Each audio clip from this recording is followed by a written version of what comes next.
Good afternoon, everybody. It's 2 days after Independence Day, and the wind's fine up here, but the fire's not. We're gonna have a special meeting today on Monday, July the 6th, 2026, and the time now is 3:30. 15:30 for those that can read. Oh, Okay. it's okay. Sorry, I was. Please silence your phone and stand for the pledge. Now,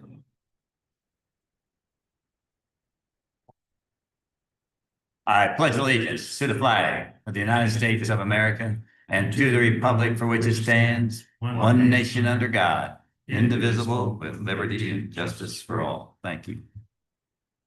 Seated. Please bow your heads in invitation. Dear Heavenly Father, we are gathered here today once again to conduct the business of our county. We ask that you watch over us and help us make the managerial decisions that are needed to be made this day. We ask that you especially look after our firefighters, first responders, and everyone involved with firefighting and follow up afterwards. And all the people that have been misplaced out of their homes, please help them get through this hardful time. We ask this in your holy name. Amen. Amen. Thank you, Paul. Okay, roll call, Kelly. Commissioner Candace. Here. Commissioner Beck, Present. Commissioner Vogelsong. Here. County Attorney Dan Slater. Here. BOCC Admin Caitlin Womack here, and clerk to the board, Kevin Shepherd, present. Thank you. Introduction. Let's start with Kathy Griffin. H.A. Buckles.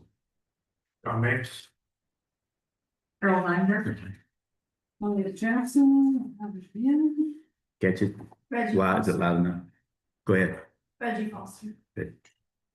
Any online? Who we got? Robert Smith, Stacy Terrell, and Brennan Ross. Catch them all, Kelly. We'll get them as we go. Okay, thank you. Any amendments? None from me, sir. none. How about you? None. Okay. Unfinished business, none from me. None from you, sir. You- I have none. Okay, let's get to the whole point. This is new business, and the point of this meeting is really to discuss the Aspen Acres fire status and other quick things we had to do. We did have a verbal declaration of an emergency, and we're ratifying that today. It's a big deal. And then we'll go on into the other issues, and then we'll have a great update right from the last update that we had, and Reggie Foster will be providing it. We'll have some questions. You can ask some questions then. We'll wait till then and you can clarify some things that might come up as a result of that briefing. And that's the purpose today, and that's all we will discuss. So with that, let's move into the resolution that I mentioned. And that would be Resolution 2633, which authorizes a declaration of local disaster emergency regarding the Aspen Acres fire.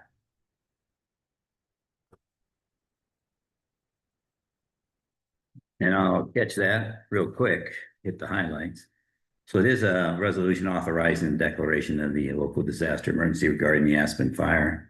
And whereas Custer County has sustained severe damage from an ongoing fire that started in the area of the Aspen Acres campground in eastern Custer County near the border of Pueblo, the fire has necessitated the evacuation of people and livestock from a large area of eastern Custer County, and in pursuit of Colorado revised statutes and 24 and 30 through 33.5.5-709, which provides that a local disaster may be declared only, in quotes, by the principal executive officer of a political subdivision. The chair of the Custer County Board of Commissioners issued a, quote, disaster/emergency declaration on June the 29th, 2026. And pursuant to the Colorado revised statutes, paragraph 24-33.5-009, paren 1, the declaration of a local disaster code shall not be continued or renewed for a period in excess of 7 days, except by or with the consent of the governing body of the political subdivision. And whereas the cost of and magnitude of responding to the recovery of the impacts of this event is far in excess of Custer County's available resources, And whereas the purpose of the declaration is to activate the response and recovery aspects of any and all applicable disaster emergency plans and to authorize the furnishing of aid and assistance. And whereas the Board of County Commissioners for Custer County desires to enact this emergency declaration to ensure that financial aid is made available to impacted individuals, businesses, and governmental entities as applicable and pursuant to state law. Now, therefore, let it be resolved that the Board of Custer County Commissioners for Custer County, Colorado, that one, the declaration of local disaster emergency as provided for herein is hereby approved and shall remain in full effect and effect until after action is taken by the chair or the board to terminate or modify the declaration or until the declaration expires pursuant to state statute. The chair of the Board of County Commissioners is authorized to execute said declaration on behalf of Custer County. Disaster/emergency declaration executed by the chair of the Board of Custer County Commissioners on June 29, 26 is hereby ratified and authorized by the board. So that's the resolution. We have a copy of the emergency disaster. Head down silence. Thought I did. And you can see there's the copy of what we did do for the declaration. You've got it up on the screen now. That was signed on 10/57 on the 29th. So therefore, I would move that we adopt resolution number 2633. As stated. I'll second that motion. Okay, any discussion? We leave anything in? No. Thank you, Paul. No. Paul. Dan, good. No, it's good, yeah, I just want to say, you know, I was concerned that we would end up having a disaster lapse because 7 days would have expired between the 29th and Wednesday, so that's why it's an emergency. meeting today. Right. It's been busy since we haven't not had a chance to breathe since then. Yeah. It's been crazy. Okay, any other discussion? No. Okay, I'll call for that vote then. All in favor of adopting resolution 2633, say aye. Lucas? Aye. Paul? Both on. Kanda, aye. Okay, we're officially done now. We done. Yeah. we- Okay, next out of the chute is the ratification of the assumption of fire control duty.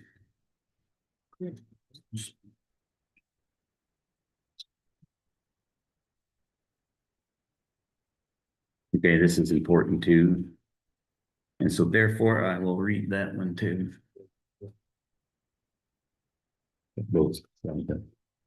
Okay, this is assumption of fire control duty, and it is defined as the Custer County Sheriff may delegate the assumption of fire control and fiscal management for a specific fire. The Custer County Sheriff retains statutory authority as defined in Colorado Revised Statutes 30-10-513. A paragraph is authority for controlling the Aspen Acres fire burning in Custer County. Section 36, Township 23 South, Range 30 or 69 West is to be assumed by, check the right box, and the box was checked was the Colorado Division of Fire Prevention and Control, DFPC. Part B is specific limitation to the fire control duty assumed by DFPC if applicable, and there are none. And assumption of control is applicable to the signatory parties below and will become effective at the end of the operational period identified as 1,100 hours on 6/29/2026. Payment of costs incurred at Part 2. The agency accepting this duty to DFPC is responsible for costs incurred for the following: all resources not covered by mutual aid as defined in the county OP, the operation plan, during the state responsibility period. Part B, the cooperating agency, Custer County, is responsible for costs incurred for the following: all county responsibility costs as outlined in the county op plan, the operations plan. That's all accountability. The sheriff agrees to conduct or cause to be conducted an investigation as to the cause of all state responsibility fires suspected to be human caused. The sheriff agrees to provide DFPC with a copy of the preliminary investigation report and the final report in accordance with the deadlines established in the agreement for cooperative wildfire protection. And that was signed by Lucas and on 6/29/2026. Time was 21:15 hours. So we're basically just asking the board to ratify this Commissioner X signature. As, and really the only part the county plays, as opposed to what the county sheriff does, is that second part where we're taking responsibility for the cost that we've already said we would take responsibility for in our operating. Right. So I will move that we adopt or ratify the assumption of fire control duty. I'll second that. Moved and seconded. So from a discussion point of view, it's important for everybody to understand that there are, when the Fed have taken this fire on, but it's a federal op now, and they are in control. They have things, and if we do this right, the FEMA percentage is 25/75. That sounds good. It's not good if we spend $200 million and 25% of that nobody can afford. And so we are kind of make sure that we have to log off and take account for all the things that we spend and that we have volunteer support for. So that means the best thing, the right thing, the good things that we can do for all voluntary labor or things that are given, that helps provide part of the 25%, just so you know. And so we're watching very carefully who's helping and what the costs are so that we can be reimbursed when we turn in the right forms to be reimbursed.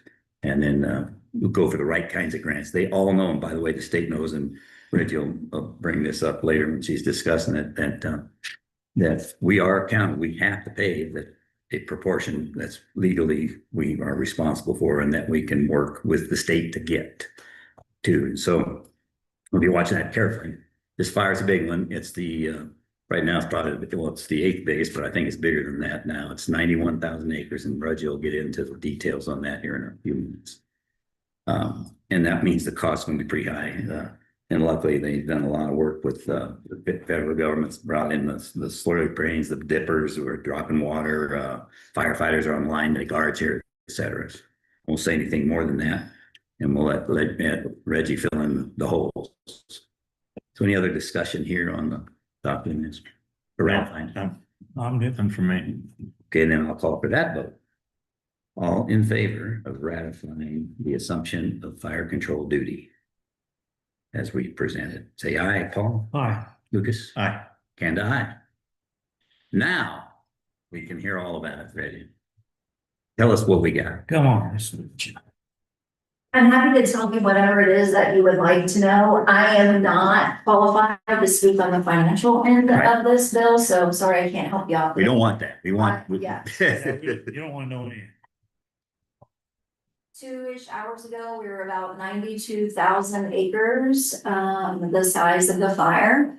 They are still working and making good progress down in Wetmore. The locals came out last night and worked with our partners, and they're amazing, and we have them to thank for that thing getting stopped where it was stopped, and for being able to protect the homes and buildings in Wetmore.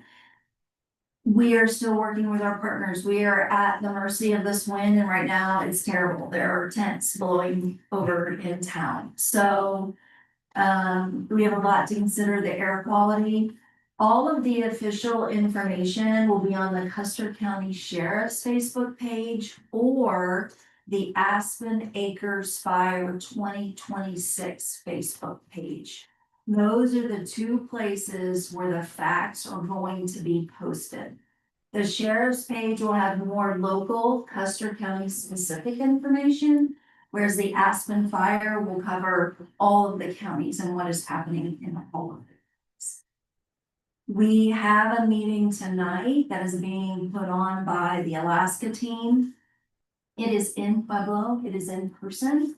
But you can also watch that live streamed on the Facebook page. The directions for how to do that are on both Facebook pages, both the Custer County Sheriff's page and the Aspen Fire page. That starts at 7 o'clock, and there's two options. Tomorrow evening, Sheriff Smith will be having a personal meeting only for the evacuees of that 165 corridor. It is broken into two sections, so everybody doesn't come at the same time. He'll be able to talk with those residents. We will have grief counselors there. We will have people from the state to go over the condition of their property with them. And so that will start at 6 tomorrow and at 7. There is no live stream option for that. That is in person only. People who cannot make that meeting, we will make arrangements to have a private conversation with them, so that it's a time when they can receive the information. Does anyone have any questions? Before you do turn it over, would you tell them who's involved, the agencies that are here? You mentioned the Alaska team. There's many, many more. Bill, there are over 1,400 people involved in this fire right now, and I would begin to start because there are so many people helping. And last night we had fire departments just come from communities just to help because they knew of the need, and I don't have a list of who all those people are, but it is everyone and anyone that we can get to help. Including the National Guard. The National Guard came to help with our T-Star traffic control points, so they are helping with that.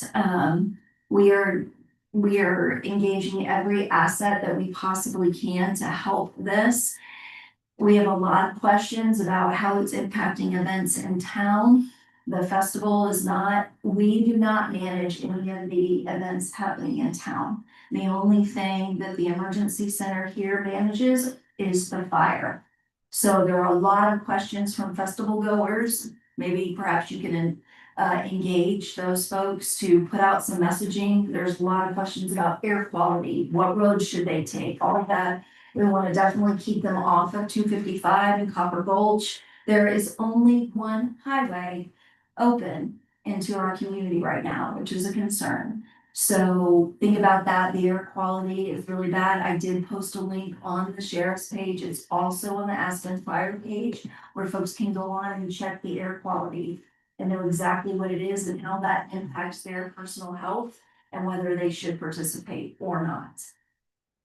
Right, and we can't, like she said, there's no authority that we have to say stop or go with any of those. However, it's important to know that there's only, she mentioned it, one highway, but there's two entrances, right? There's off of 50, Texas Creek and Walsenburg. That's the way in and out, period. I've gotten a lot of questions said, well, now that it's out of danger down there, can't we use 96? You can't do it. It's pretty clear. And also clear to us as county commissioners, and we're concerned with the health and welfare of the citizens. There's two ways to look at the events. We either close them down and send them on their way, but then you have to balance if we do that. What is about half the income of most of the business are the events that happen in the summer. And so that of course weighs on us. And we want to make sure that things can, if they elect to keep them, to consider all aspects. That rodeo is a big deal. It's pro rodeo, it's got a purse. To shut it down, it costs $200,000 what we would have to pay if they decide to do it.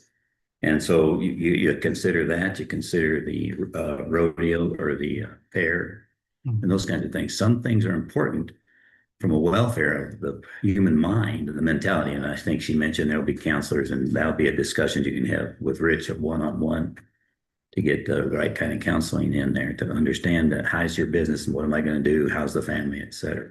So I would recommend strongly to try to get to that meeting and ask the good questions that we can't answer. Which meeting are you referring to? The ones you brought up. Tonight is a virtual meeting. You may have the ability to ask questions on the Facebook page in the chat for the meeting, but I don't know for sure if you are able to do that. So it's always good to attend a meeting when you can gather information. Yeah, I thought they said that wasn't gonna be broadcast, so you can't. Our meeting is not going Right. to be live streamed. The meeting that they're doing tonight, anybody, anywhere Yeah. can watch. And it's about, it'll be from the team, the operations team will be involved in that briefing. So people will get the best, most factual information from those folks. Yeah, you won't want our private citizens' issues be broadcast. That was the point of the other meeting. Okay, any other comments here? Reggie, I have a couple of questions regarding the evacuation center. First off, starting with, like you said, about hay fever happening. Is anyone allowed to go to the evacuation center specifically with those guests coming to town and the locals and whatnot? If they feel like they're having respiratory issues or something like that, especially with the limited health coverage, that we have now. Could they go to the evacuation center? So we would like to keep the evacuation center for our evacuees. We don't have professionally trained medical folks in the evacuation center. Okay. So if someone has health issues, they really should call 911 or go to the clinic if it happens to be open during that particular time. The evacuation center, we would like to be able to serve our evacuees, people who are not in their homes at the time. So at this time, we are not thinking of opening it up for just anyone to come in. Okay. So then my next question is sort of similar, and thank goodness that we haven't had any folks closer to town that have needed to use the evacuation center from what I just observed. I don't know that for a fact. But preparing for if and when that happens, I'm thinking about communities that are technically in Fremont County, like Cotopaxi and around Cody Park, that feel like they're, or probably are closer to here. So can anyone go to Lane Hall Evacuation Center? Great question. I'm so glad that you asked that. Yes, and we have actually been serving some folks from Pueblo County who wanted to Okay. come here. Anyone that has been evacuated from Huerfano, Pueblo, Fremont, or Custer County is welcome at our evacuation center. And vice And right versa, right? now, we have the capacity Mhm. to help anyone. We're not full. We've been able to house the people that have come in. We're seeing about 30 people-ish a day, to, receive services from the folks in the evacuation center. Okay, and then my last question is, this spring, while I was volunteering doing tax prep for AARP, we did that in Lake Hall. And we had to bring in tons of extension cords. And one of the concerns that I have is with the health, people with health issues in Custer County, particularly oxygen, related issues. A lot of these people are on oxygen so much that they use more concentrators than they do portable, okay? And so I'm concerned about the electrical issues in the evacuation center, especially again, just thinking ahead of time, if you get a larger influx of people in there at one time. And I don't recall there being a generator around Lake Hall, either. So, and then the other thing that's sort of related to that was, the wonderful Steve Laswell brought in a homemade air purifier. We had a lot of people in there, doing taxes. And, we were so appreciative of that. Everyone was. And again, once you bring more people in and then animals and whatnot, has the emergency management team or whomever's operating the evacuation center consider those two issues? So yes, to your first point, that you asked about the electricity, we do have emergency generator available if we were to need it. So we do have that access. As for the filters that you asked about and the air purifiers, Colorado's just about been wiped out. We understood from earlier today from Jeremy, I don't think he would mind me sharing this, but the Ace Distribution Center, they're out of them. If somebody needs a filter, somebody needs an air purifier, they need to bring it with them. We in the emergency center were able to acquire the last few ones that we could find in Colorado Springs to serve for our evacuation center. So they are very hard to come by right now, and everyone is working to find them for the emergency needs that we have. But if folks are coming this way, or if they have them, their very own, that's the best method. So maybe I'll reach out to Steve and have him contact you with how he made this wonderful homemade one. I sort of thinking it was like a box fan, and then he used those filters like you put in a heating unit, those square filters. But again, the one question that I didn't hear you address was the available electrical outlets for the volume of people. So I don't know the answer to that question. Okay, I don't know, but we can ask the emergency team, okay, and I'm sure that they have someone who could answer that question. So we can put that on our list. Thank you for bringing that up. Sure. Anybody else? Just a couple of questions. So the meeting tomorrow, I mean, I watched the video that the sheriff put out on Facebook when we mentioned the meeting tomorrow. So that is a not open to the public meeting, that is just for evacuees. Right, that is just for those evacuees from Custer County who were evacuated on that 165 corridor. Okay. Correct. And my second question actually, is about evacuee cards, because Caitlin, when she put out the press release, made some mention of the fact that, once evacuees are kind of able to come back in, they have to sign up for some sort of card, I guess, verifying their address or something like that. I have to do a report on this for the radio, so can we go over exactly what steps are involved in doing that? Because that's information that people are gonna want. Sure, Yeah. yeah, happy to do that. Right now, the process is when somebody is an evacuee, they come to the DAC in Pueblo, or they come to our evacuation center. They get a yellow card. They're verified as an evacuee, and it's a yellow card. And that identifies them as an evacuee. Now that we have the assessments done, those evacuees will be put into zones, and they will get a different card that will be given to them when it is time for them to go and view their property. And then when they get to go back for a longer period of time, they will have those cards that get their zones. And just, where is our evacuee center, like, what are the hours and all of that stuff? So the evacuee center is located at Lang Hall, which is on Third here in Westcliff. Right now, the hours are 8 AM to 6 PM. Okay, so just to be sure that I understand. Sure. If people are going to go, like, for example, get one of the yellow cards, they go to Lang Hall, do they have to present some proof of address at that time? Yes, great question. They do have to present, if it's on your, Delana told me what she was taking. It is a utility bill, a phone bill, some other formal piece of mail or identification that they may have.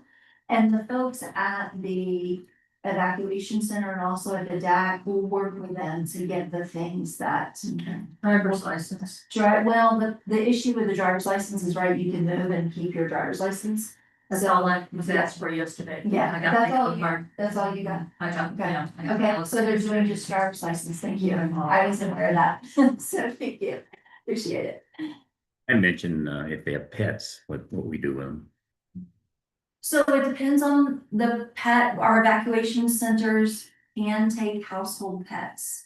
So it depends on the number of pets they have, what specific kind of pets they have. Can we go back to the cards for a minute? Sure. So you have a yellow card, and then you have to go get a different color card?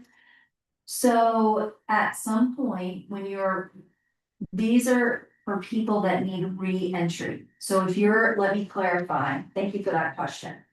If you're an evacuee and you get to go back to your home and they just say, hey, you can go back to your home, if you're not inside the fire boundary, you are evacuated, but you're not in that fire boundary, you just go back, you'll just get to go back to your home. But those evacuees that were in the fire boundary that we have identified and have to do assessments on the property, they will have to have a zone card to go back into that area. So how will you know if you're in the fire zone area? You'll know, because you'll be contacted by the sheriff's, so you'll know. So right now, the only people that need zone cards are in that I-65 corridor.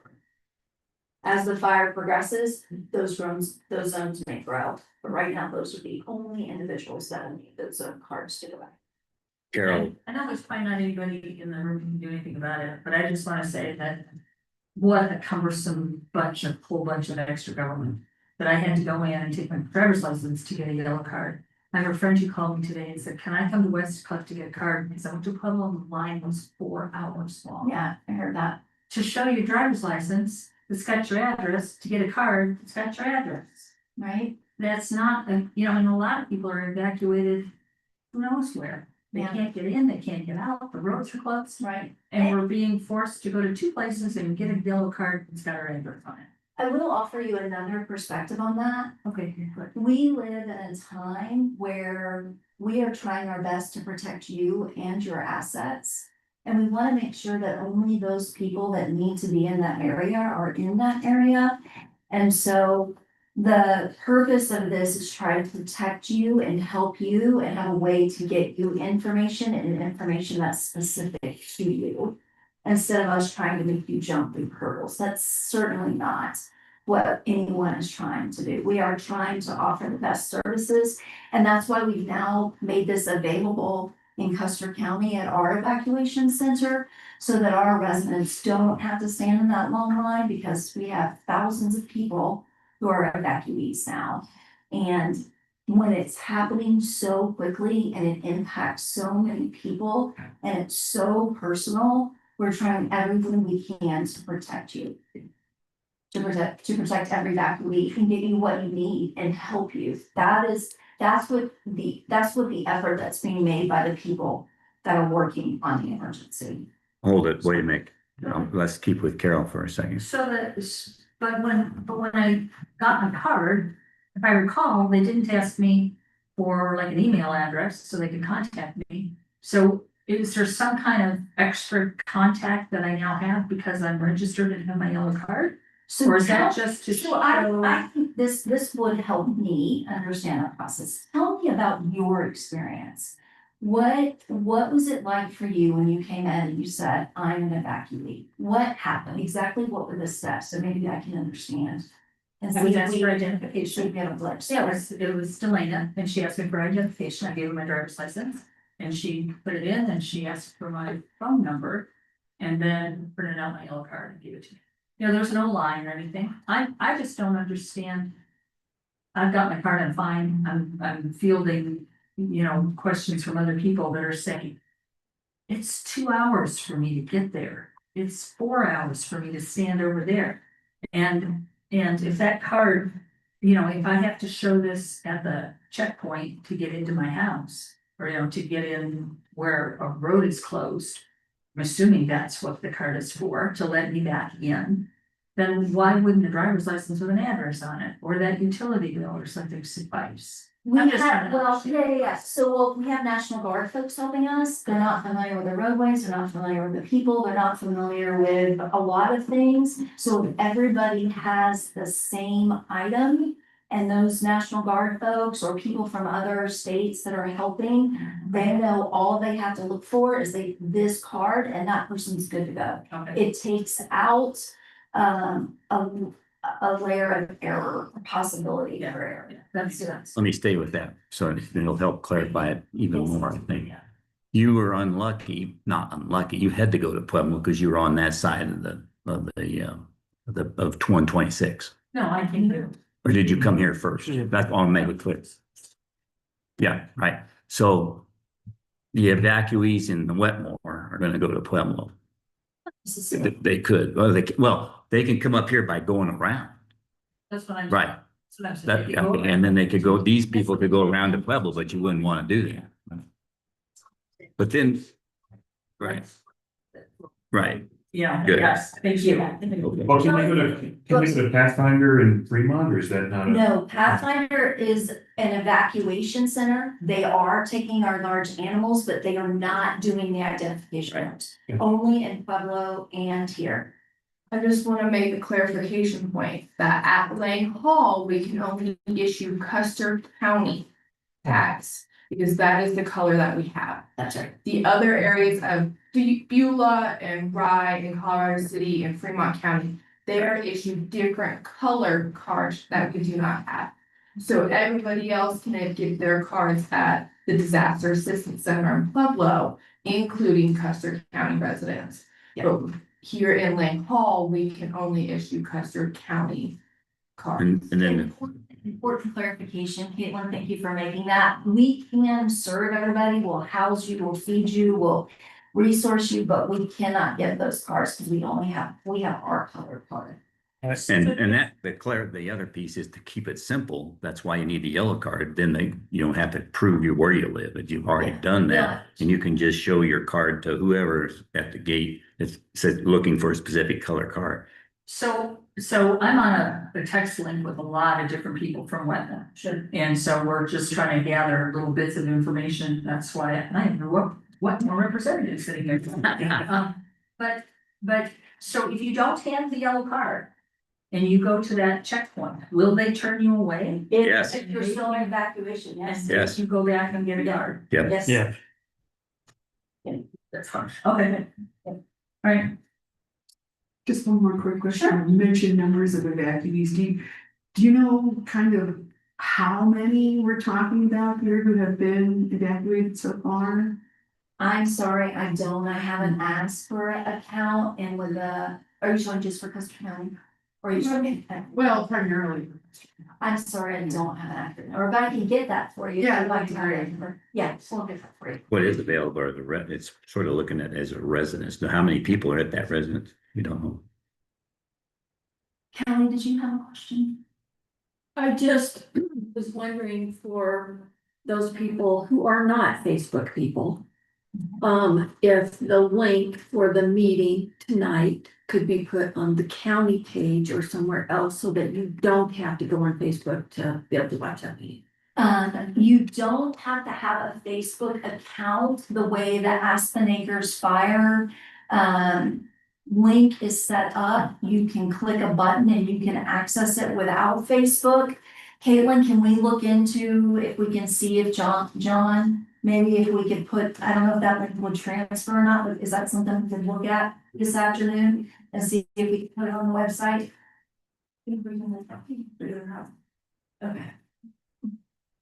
But that same thing cannot be done for the sheriff's website. It is because of the nature of the meeting, we would like to personally interact with those. Oh, I just meant, Yeah. whatever updates are on the Custer County Sheriff Facebook page. Because of people that don't use Facebook, could whatever the kind of technology link is for those people, can it go on a Custer County page? If the Custer County Sheriff's Facebook page is mirrored on their website. So there is a little box within their official website that has their feed for Facebook on. So it. you can go to the Custer County Sheriff's website Right, and see all of the And information. there's also a link from the Custer County website to the Custer County Sheriff's website. Yep, so you can get to it 3 different ways. Any other questions? I'm happy to answer anything you have. I would just like to add that we are on day 8.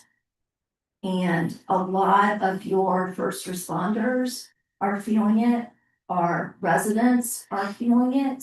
Anxiety seems to be especially high today amongst our callers.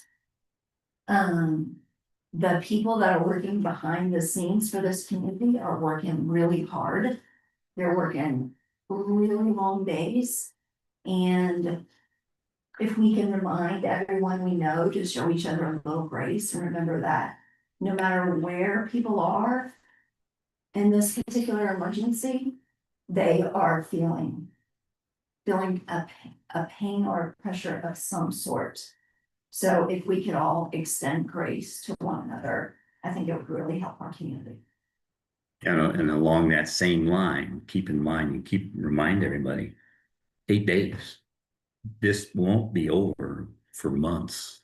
In the end, the smoldering is going to continue in some areas, and this fire they don't have a date when it would end. But it's important that and we will stage it in as they clear areas to bring people in that are safe. But that doesn't mean the fire's out. Yeah, and so they just have to be patient and understand. We've been 8 days and we're currently at 12%. We finally have a lot of people, so hopefully that containment will grow, but when we have storms like we're having right now, it doesn't help us. So this is a marathon and not a sprint. And I think that's an important message to carry to our students. So, with an influx of people coming in Wednesday or Thursday, I have a couple questions about the sheriff's department, okay? Are they going to be more available to handle local issues? They are still actively engaged in working with the fire. Yep. Okay. And so Right. it's a problem, Right. right? Our responders are fully engaged in this fire. They are available to our people, Of course. but Right. everyone needs to understand that's involved in this equation, that fire is our first priority, and everything else we're piling on is weighing on our responders. And because we're looking at a 90,000 acre fire, we have a whole bunch of other risks Right. that need to be considered. Right. We have one highway open and we're about to bring 2,000 more people into our community. Okay. I learned recently that we have a fire department auxiliary, and that we do not have a posse auxiliary. I don't know anything about that, I'm sorry. Okay. I could not. We do have a fire department auxiliary. I don't believe there is a posse auxiliary. A posse member told me that we don't have an auxiliary, and that was just a week or two ago when I was looking the Yeah, election. that's what he said. We do have Yeah. a fire. I So know, there yeah, is so an they're auxiliary after that, but I don't. for the know fire anything. department, right? Yes, yes. Okay. Fire So department, is there any way to help the posse auxiliary? One of the examples that this posse member was giving me was during the fire out on Vermont, and posse members stayed out on the road controlling traffic until like about midnight or so. And there was not a complaint, not at all, absolutely positively not, but it was the issue around no auxiliary was brought up around that concern. And so I'm just imagining that I imagine the fire is there to help those first responders in ways that will make their life a little better, whatever we can do. So. I did, hold that thought. I did have that discussion with Sheriff Smith, Great, and his response is, that's the reason he's very thankful that the guard finally got here, and it was like 6 last night or whenever they got in. Their job is going to be to do that security on the fire. right, And stay there and relieve these deputies to do other things, fire related. right, And which means, and rather than spreading a lot of thin to where it is needed, they will be the auxiliary in effect for some of the posse now. That's not, supporting the posse. oh, you want to have more than what the guard's gonna provide. So no, that's a. That's. Thank you. I also think it's important to know, Bill, that, the National Guard is here to do our traffic control points. That's right. We're not doing security. Our sheriff's department and our deputies are already That's right. into overtime and overworked, and we're struggling to get them rest. That's what I meant for taking them off. Man. You're right. And we're already stretched, so Mm. anything our community can do Just help. to support them, I would recommend that you go through whoever. It's the fire department, go through the fire department, it's the posse, go through those points of contact. And see what they need and what they have the capacity to receive. Because right now, everybody wants to help. in 10 days, Right, where are we gonna be? right. So how do we stretch that out so that they continue to be supported as this continues to Right. be a thing?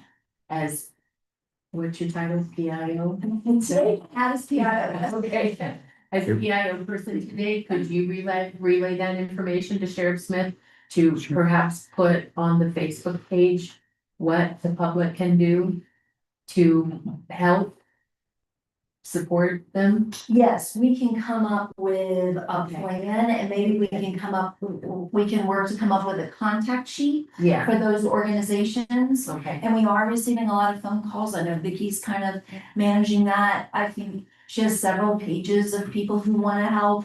So we can compile that and put that someplace. Please give us a day or two to do that. oh, And absolutely, so that we absolutely. can get that Yeah, together and get that. yeah, and like you say, 10 days from now. Right. Maybe even more. Thank I you. just have a comment. I've worked, the last several years at the music festival, at the game coming in. And there's now a big posse presence Yes. there. And I think, what are we doing? What are we doing? They're going to be protecting people who are listening to music? Well, probably not very many. We're probably using the posse to do other things in the community and take care of our local I would residents. think that would be. So I right. don't know the coverage. You would have to talk to the organizers Yeah, and see what their plan is, see if they have. and I'm not gonna do that. I'm just saying that that's a concern that I have because I have seen that having presence there. Yes, yes. And Sure. we And, are, and it's the piling on thing you're talking right, about. and we have to take care of those people so they can take care of us too, right? Sure. And there's a lot of requirements right now across our county. So. Any other questions or concerns or things you think would be helpful for our community? What are our gaps? Right? What are we missing that people need to know? What information holes are we not filling? Those kinds of things are important. If you hear of them, please come to me, text. I think most of you have my phone number, my email. And you used the phrase that I used in the meeting yesterday, but I used it a different way. You said little nuggets of information. So how do we stop the nuggets of information and turn them into facts that people can use, right? Because when the wrong nuggets of information get out there, that's when people get anxious and they get spun up and they get impatient. So we want to inform them so we don't have these things out there. You were saying it in a positive way. I'm saying that there's another side of that. And so how do we make sure that all of us in this room are helping get the right information out to people? And this is just a question, but I think that it goes back to kind of what Kelly was saying. Last night, I was in contact with a neighbor at 9 o'clock at night, and I said, Joan, where are you? She said, I'm home. I said, you're home? What are you doing at home? And I said, you are supposed to be gone. And she lives right in the intersection at Wetmore. And she said, well, where did you see that? And I said, let me read it to you. Everybody is not got Facebook in front of them all the time. Well, I don't know what the other alternative. Well, is. they were knocking on doors and we thought every door had been knocked on, so So apparently, apparently she did every. not know if she was supposed to be gone. Okay, They're an elderly that's- couple. And, their ability to wrap around technology and Facebook and all that. And I don't know what the answer to that is, except I'll just tell you that I've had personal. And today, a friend called me from Greenwood, and she said, so I'm staying in a place and I don't have internet and I don't have cell phone coverage. And I went to Pueblo, it was 4 hours, and what do I do? What do I do? And so there's gaps in the fact that this county doesn't even have cell phone coverage You're everywhere. exactly right. And a lot of people don't have Facebook. Right. And so, it seems like there's a large dependent on Facebook, watch duty, those kind of things. And I mean, my phone is dead by about 10:30 in the morning watching that stuff, but not everybody has got that access. That's right. And we I don't just, know what the answer to that we is. just had a bunch of maps printed out. I don't remember who brought it up, but we are going to go around the community. We're gonna hang things up and try to get information more widely disseminated in the community. For that reason, we're gonna have these people who come into town who aren't part of our emergency notification system. That's another issue. that we have. I mean, there are kind of some workarounds around that, but they're not gonna get those constant updates that most of the people who live here or are signed up are gonna get. So we are trying to think of those things. We are open to other ideas that people have about how do we communicate and looking out for your neighbor, right? Communicating with people, sharing information. I read this, I know this to be true. Are you aware of this?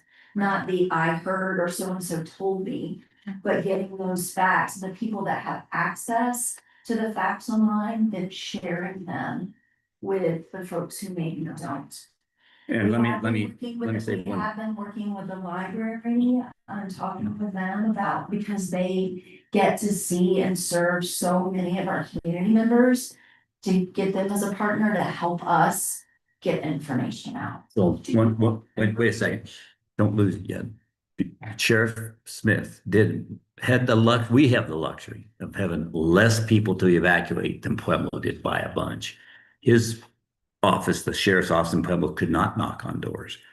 Rich sent his people out and they knocked on every address that they had. Now, there may be a hole, and this is getting back to the discussion you're having now. What can we do to help understand and make sure that the addresses we have is as current as it is, or whether somebody put up another address somewhere that they didn't know? And then that comes to what Reggie was just saying. People have to say, well, I was evacuated, but what about my neighbor next door? But that they did actually knock on doors. Sure. And I wonder if there's a difference in their ability to knock on doors 5 days ago, because they came through my neighborhood. And their ability to knock on doors last night at 9 o'clock at night. You know, when There is. when all fire is blown up, and so I think there's a difference. I appreciate their, what they're doing, really. Radio stations are out also putting out updates. I think I get a radio station at my house. Yeah. Probably you're in the hole there. This radio doesn't go into Wetton. Is Everbridge, I think I got one notice from Everbridge. Right, so Everbridge, it is, but we're trying to, I believe the sheriff's department is trying to use Everbridge only for full evacuation. So if you're signed up for it and you're Wetmore and you didn't get an Everbridge notice, that's something we need to know so we can figure out, hey, why are these notices going out? But they won't go out for minor things, because we don't want people to become, build a tolerance to them, desensitized to it, whichever word you like to choose. So we only want to use, or I say we, I guess I'm speaking for. The goal is to only use that for real emergency, so you know if your Everbridge goes off, you need to pay attention and you need to take action on what's coming to you, what your message is.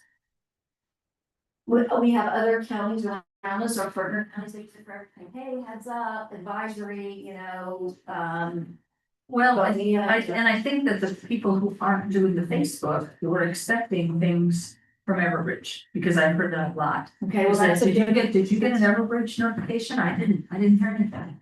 And so I think that they were counting on more information coming through that route, especially if they're not tied into Facebook. So that's a great point, and we can bring that to our evening meeting tonight and talk about that, and maybe we wanna rethink that and redo that, especially this weekend. When we have so many other people. That's probably a really good idea, to rethink the strategy on that. Yes, ma'am. Cindy Howard has a question online. Sure. Go ahead, Cindy. Hi, mostly I just had a comment. Reggie, typically the incident management teams will support those trap lines and, you know, I haven't seen the delegation of authority, but it might be worth checking with your deputy PIO that you're in contact with, because that would be something they might be able to take off your plate, and print and post the maps and the evacuation, information on the fire. I know a lot of times we do post the consequence management side of it for the sheriff's office, as well as the actual public information map, daily updates, you know, shelter locations, those kinds of things. So that's missing right now, and it may be that they just have a lot of the on their plate, but certainly something to look into there. Thank you, Cindy. We do have a trap line set up here and we are getting that information and posting it every morning. We just had not gone beyond the evacuation center, and so we discussed today about spreading that more widely, so that we will start doing that today, this afternoon. So thank you for that, appreciate it. Yeah, and you might check with Freecom. There is a way within the Everbridge app to set the incident up so that when you're using the app, you can look at the map aspect under incidents and it will show everything that's going out no matter where you live. So if you're using that functionality in Everbridge, which currently isn't happening, a property owner in California could look at the app and see all of the same information that the evacuees and other people are receiving. I think Watch Duty is doing a pretty good job with it, so it might not be a step you have the capacity to make, but good job, everyone. I think you've been running hard, and I just want to say I really appreciate everything that the county and all the first responders are doing. Yeah, thank you, Cindy, for your support and for your expertise and for sharing it with us. We appreciate it. Anybody else, anybody online? Okay, last thing I'll mention is it does impact all aspects. Just for an example, road and bridge is got all their sets out on the road, graders, trucks, water. Therefore, there will be no chip sealing this summer at all. We're going to concentrate on that and then get back to grading the roads that we got to keep open, main roads. So it'll continue to impact us until it is over. Anybody else? Okay, hearing none, let's adjourn this meeting and we will adjourn it at 4:26. Yep. Here.